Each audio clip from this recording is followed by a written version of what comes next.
السلام علیکم۔ Trending affairs کے ساتھ میں ہوں محمد بلال۔ آج کی ہماری اس ویڈیو کا جو عنوان ہے وہ زیادہ خوشگوار نہیں ہے، لیکن یہ معاملہ چونکہ میڈیا کی زینت بنا ہوا ہے، تمام سوشل میڈیا پہ تقریباً کوئی ایک ہفتے سے یہ معاملہ ٹاپ ٹرینڈ پہ چل رہا ہے اور ٹاپ ڈسکشن پہ بھی ہے، اور یہ اتنا سنگین معاملہ ہے تو میں نے بھی اس معاملے پہ تھوڑی ریسرچ کی اور سوچا کہ آپ کے ساتھ وہ ریسرچ میں شیئر کروں۔ اس معاملے کا جو مسئلہ ہے وہ یہ ہے کہ جس طرح پہلے کچھ ٹائم پہلے ایک دھماکہ ہوا تھا اور وہ حریم شاہ نامی ایک خاتون سامنے آئی تھیں اور انہوں نے تہلکہ مچا دیا تھا، تو آپ سمجھ لیں کہ یہ حریم شاہ 2 کے نام سے ایک اور خاتون سامنے آئی ہیں جو بنیادی طور پر امریکن خاتون ہیں، اور انہوں نے حریم شاہ کے نقش قدم پر چلتے ہوئے ایسے کچھ انکشاف کیے ہیں جس پر ابھی صرف سوشل میڈیا پہ شور ہے، الیکٹرانک میڈیا پہ اور جو پرنٹ میڈیا ہے اس پہ اتنا زیادہ کوئی اس پہ بات نہیں کی گئی، اور نہ ہی کوئی کالمنسٹوں نے یا بلاگرز نے اس کے اوپر لکھا ہے۔ لیکن وہ ایلیگیشنز جو لگائی گئی ہیں یقیناً وہ بہت زیادہ فرسودہ، بہت زیادہ تضحیک آمیز اور بہت زیادہ خطرناک بھی ہیں، ان پہ بات کی جانی بھی چاہیے اور اس پہ ریسرچ بھی کی جانی چاہیے۔ معاملہ کچھ یوں ہے کہ سینتھیا نامی ایک خاتون امریکن جو ٹیکساس اور کیلیفورنیا کی رہائشی ہیں، انہوں نے جو کہ بنیادی طور پر قانون میں لاء میں ایک ڈگری حاصل کی ہوئی ہے، لاء کی ڈگری کے علاوہ انہوں نے 6 مختلف فیلڈوں میں ماسٹر کیے ہوئے ہیں۔ اس کے بعد انہوں نے اپنے کیریئر کے طور پر وہاں پہ اس نے سوشل ایکٹیوسٹ کے طور پر اپنے آپ کو انٹروڈیوس کروایا اور وہاں کے سوشل تنظیموں کے ساتھ وہ ملحق کر رہی ہے۔ وہاں سے ہوتے ہوئے سوشل تنظیموں کے ساتھ جب ان کا تعلق بنا تو ان کا تعلق وہاں موجود پاکستانی کمیونٹی کے ساتھ بھی ہوا، جنہوں نے کچھ سوشل تنظیمیں وہاں اپنے پاکستانی لوگوں کی فلاح کے لیے بنائی ہوئی ہیں، وہاں سے کچھ فنڈنگ کر کے وہ پاکستان بھی بھیجتے ہیں۔ اسی دوران ان کا رابطہ پاکستان تحریک انصاف یا ہمارے موجودہ وزیر اعظم عمران خان سے بھی ہوا، جب وہ فنڈ ریزنگ کے لیے شوکت خانم کی فنڈ ریزنگ کے لیے کیلیفورنیا یا ٹیکساس وغیرہ جاتے رہے ہیں۔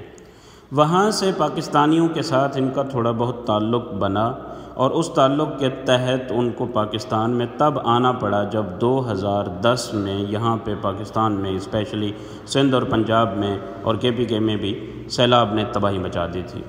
اس فلڈ کے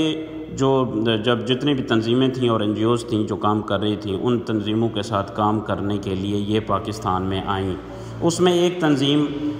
اس وقت کے 2010 میں آپ کو یاد رہے کہ 2010 میں پیپلز پارٹی کے یہاں حکومت تھی اور وزیر اعظم تھے یوسف رضا گیلانی، اور آصف علی زرداری جو ہے وہ پریزیڈنٹ ہاؤس میں پریزیڈنٹ تھے۔ اس وقت اعظم سواتی جو ہمارے پولیٹیشین ہیں جو ابھی PTI کا حصہ ہیں، ان کی بیٹی نے بھی ایک تنظیم NGO بنائی ہوئی تھی، تو یہ ان کے ساتھ بھی کام کرتی رہی ہیں۔ وہاں سے ہوتے ہوئے ان کو اب پتہ نہیں ان کا PTI اس کے پیپلز پارٹی کے ساتھ کیسے تعلق بنا، ڈیفینیٹلی بنا ہوگا۔ جب یہ NGO میں کام کر رہی تھی تو NGO کا تعلق ہوتا ہے، رابطہ ہوتا ہے حکومت کے ساتھ، تو اس طرح ان کا رابطہ استوار ہوا، اور جب رابطہ استوار ہوا تو ان کو ایک پاکستان میں ایک پوسٹ آفر کی گئی ہیلتھ منسٹری کے انڈر، فیڈرل ہیلتھ منسٹری، جس کے اس وقت وزیر اعظم تھے مخدوم شہاب الدین صاحب۔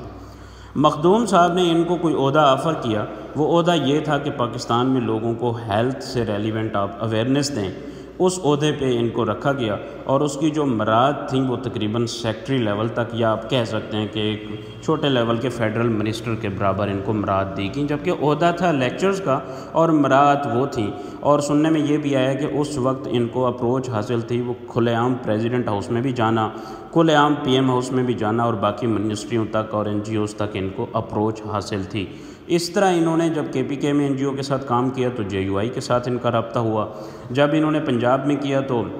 نون لیگ جو کہ پنجاب میں اس وقت حکومت تھی ان کے لوگوں کے ساتھ اس کا رابطہ ہوا، جب سندھ میں انہوں نے جا کے فلڈ پہ کام کیا تو تب ان کا پیپلز پارٹی کے ساتھ رابطہ ہوا، اور اوپر سے گورنمنٹ نے ان کو ایک عہدہ نواز دیا اور بہت ساری ان کو سہولیات بھی دے دیں، ایون کہ ان کے آنے جانے کے اخراجات، فلائٹس کے، ہوٹلوں میں اسٹے اور یہ سب کچھ، یعنی بے تحاشا مراد سے نوازا گیا۔ تو وہاں سے لگتا ہے کہ دال میں کچھ کالا تھا، دال میں کچھ کالا ہے، تو جہاں سے لگتا ہے کہ اس کے جو الزامات ہیں وہ تھوڑے۔ اب میں آتا ہوں آپ کے اس سٹوری کی طرف کہ الزامات کیا ہیں۔ الزامات کا سلسلہ کیسے شروع ہوا؟ الزامات کا سلسلہ اس طرح شروع ہوا کہ پچھلے دنوں آپ کو یاد ہوگا کہ ایک معاملہ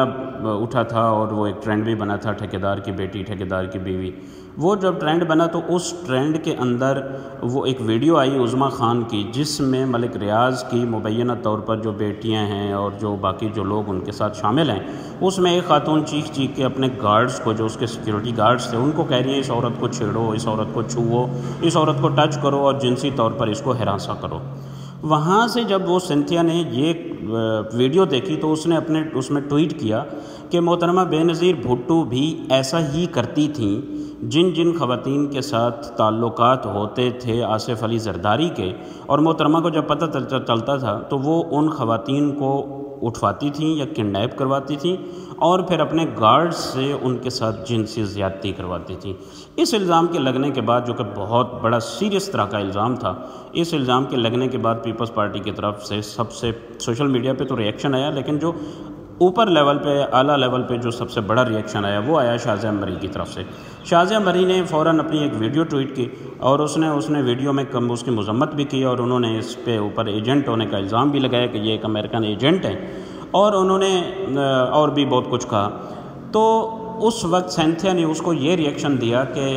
آپ جو ہے خاموش ہو جائیں، ورنہ میرے پاس آپ سے ریلیونٹ بھی ڈیٹا موجود ہے، اور فی الحال یہی تو میں سمجھانے کے لیے اتنا کافی ہے کہ تم نے مراد علی شاہ سے ایک ہڈن شادی کی ہوئی ہے، جس کی شازیہ مری نے یا مراد علی شاہ نے ابھی تک کوئی تردید نہیں کی، لیکن اس شٹ اپ کال کے بعد شازیہ مری ہمیشہ کے لیے اب خاموش ہیں۔ تقریباً ایک ہفتہ اس معاملے کو ہو گیا۔ اس کے بعد جو پیپلز پارٹی کے جو ایک ایکٹیو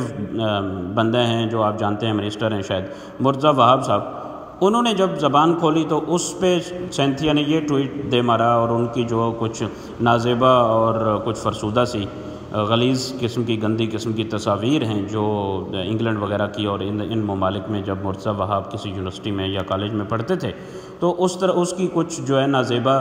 اور وہ تصویریں ہیں جو انہوں نے وہ ٹویٹ کر دیں، اور ان کو کہا کہ تمہارے بارے میں بھی میرے پاس ڈیٹا موجود ہے۔ یعنی یوں سمجھیں کہ پیپلز پارٹی کی طرف سے جس نے زبان کھولی اس پہ، جب پیپلز پارٹی کی طرف سے ایک اور قدم اٹھایا گیا، وہ یہ تھا کہ پیپلز پارٹی نے ان کا نمبر لیک کر دیا کہیں سے نکلوا کے، اور ان کے گھر کا ایڈریس اور باقی چیزیں اور باقی ڈیٹیل اور ان کے شوہر کا نام، اور یہ وہ یاد رہے انہوں نے پاکستان میں شادی کی ہوئی ہے، تو یہ ادھر پاکستان میں چک شہزاد ایریا میں رہتی ہیں، تو انہوں نے اس کے جو ہے نا ساری ڈیٹیل جب لیک کی تو پیپلز پارٹی کے ورکرز نے، پیپلز پارٹی کے لوگوں نے ان کو میسیجز کیے، واٹس ایپ پہ کالز کی اور ہراساں کرنے کی کوشش کی، اور کچھ نے ان سے نمبر مانگے، ایڈریس مانگے، اور اس طرح کر کے کچھ نے تو شادی کی آفر بھی کر دی، اور کچھ نے جو ہے جنسی ہراسگی کی آفریں بھی کیں۔ وہ سارے ٹویٹس انہوں نے جو ہے سوشل میڈیا پہ ڈال دیے، اور ساتھ ہی جب سینتھیا کو اور زیادہ گرم کیا گیا، تپایا گیا، غصہ دلایا گیا، تو سنتھیا نے کیا کیا کہ سنتھیا نے ایک اور ٹویٹ کر دیا، اور اس میں یہ لکھا کہ جو پیپلز پارٹی یعنی ہماری ایک سیاسی پارٹی جس کے کبھی نہ کبھی چانسز ہیں کہ وہ بندہ شاید ہمارا پرائم منسٹر بن جائے، اس کے بارے میں بلاول زرداری کے بارے میں اس نے یہ ٹویٹ کی کہ گزشتہ 4 سے 5 سال سے بلاول ہاؤس میں بلاول کے ساتھ ایک UK کا پلے بوائے یا گے ہے جس کا نام انہوں نے ڈیوڈ جیمز بتایا ہے، وہ گزشتہ 4-5 سال سے بلاول کے ساتھ رہتا ہے۔ یعنی دوسرے لفظوں میں اگر سمجھا جائے یا کہا جائے تو برا نہیں ہوگا کہ بلاول نے اور اس نے آپس میں شادی کی ہوئی ہے، جو کہ باہر کے ملکوں میں ہم جنسوں کو الاؤ ہے۔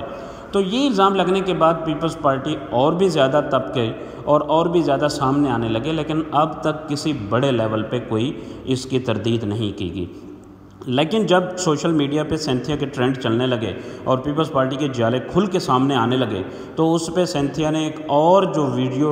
ڈال دی، وہ یقیناً آپ سب کے سامنے سے گزری ہوگی، وہ ویڈیو اس نے ڈال دی، اور اس نے کہا کہ 2011 میں جب میں پاکستان میں تھی اور مجھے جب یہ میرے پاس ہیلتھ منسٹری کا تھوڑا چھوٹا سا ایک عہدہ تھا لیکچرر کا، لوگوں کو اویئرنیس دینے کا، تو اس وقت مجھے اس وقت کے وزیر داخلہ نے میرے ساتھ ریپ کیا اور ریپ کرتے رہے۔ اس کے بعد انہوں نے یہ بھی کہا کہ اس وقت کے وزیر اعظم یوسف رضا گیلانی اور ہیلتھ منسٹر مخدوم شہاب الدین نے بھی میرے ساتھ چھیڑ خانی کی اور جسمانی تعلق قائم کرنے کی کوشش بھی کی۔ اب یہ جو الزام ہیں، اس نے خود بھی اپلیکیشن دے دی ہوئی ہے FIA میں، اور وہ اس نے آفر کی ہے کہ اوپنلی میرے ساتھ اس معاملے پہ ڈسکس بھی کیا جائے، کوئی کمیشن بھی تشکیل دیا جائے۔ میرے پاس اس طرح کے تمام ثبوت موجود ہیں، میرے پاس ویڈیو کالز بھی ہیں، میرے پاس ٹویٹس بھی ہیں، میرے پاس میسیجز بھی ہیں، ٹیکسٹ بھی ہیں، اور میرے پاس وائس میسیجز بھی ہیں، وائس ریکارڈنگ بھی ہے۔ یہ تمام ثبوت میرے پاس نہ صرف ان کے علاوہ کے کچھ اور سیاستدانوں کے بھی ہیں۔ تو یہ بہت بڑا سنگین مسئلہ ہے۔ آپ بس وہی جو شروع میں نے بات کی تھی کہ یہ ایک طرح کی حریم شاہ 2 ہیں جو پاکستانی سیاست میں جنہوں نے انٹری ماری، اور گزشتہ ایک ہفتے سے ٹویٹر پر، فیس بک پر، انسٹاگرام پر، تمام سوشل میڈیا پہ یہ ٹاپ ٹرینڈ میں ہیں، اور جو سیاستدان اس کے بارے میں زبان کھول رہا ہے یہ اس کا ڈیٹا بتا رہی ہیں۔ اب بہت سے لوگ یہ بھی کہہ رہے ہیں کہ یہ شاید کوئی جو ہے وہ ہیں ایجنٹ ہیں یا پتہ نہیں کیا ہے، تو وہ اب اللہ جانے کیا اس میں معاملہ ہے سارا۔ تو اس کی ہم حکومت وقت سے اور جوڈیشلی سے اور ان تمام سے درخواست کرتے ہیں کہ اس معاملے کو ڈیٹیل دیکھا جائے اور اس کے اوپر تحقیق ضرور کی جائے، کیونکہ یہ بہت بڑی ایلیگیشنز ہیں۔